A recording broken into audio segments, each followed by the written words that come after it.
తాలింపు అంటే ఆవాలు లేని తాలింపును ఒకసారి ఊహించుకోండి. ప్రతి దాంట్లోనూ ఆవాలు ఎందుకు పెట్టారు అంటే అందులో ఉండే ఔషధ గుణాలు మన శరీరానికి అనేక రకాల లాభాలు కలిగిస్తాయి కాబట్టి.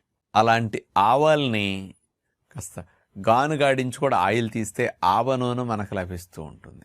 మార్కెట్లో దొరికే ఆయిల్స్ అన్నీ రిఫైన్డ్ ఆయిల్స్ కాబట్టి ఈ ఆవ నూనె కూడా రిఫైన్ చేయటం వల్ల కాస్త కల్తీ ఆయిల్స్ అట్లా ఉంటాయి. కానీ అలాంటి ఆయిల్ వల్ల మీకు మెడిసినల్ ప్రాపర్టీస్ పోతాయి. వంటకు ఆయిల్ వాడొద్దని మనం చెప్తుంటాం. కానీ మీరు ఒరిజినల్ ఆవ నూనె తయారు చేసుకుని కనుక పెట్టుకుంటే మీకు చాలా లాభాలు కలిగిస్తుంది.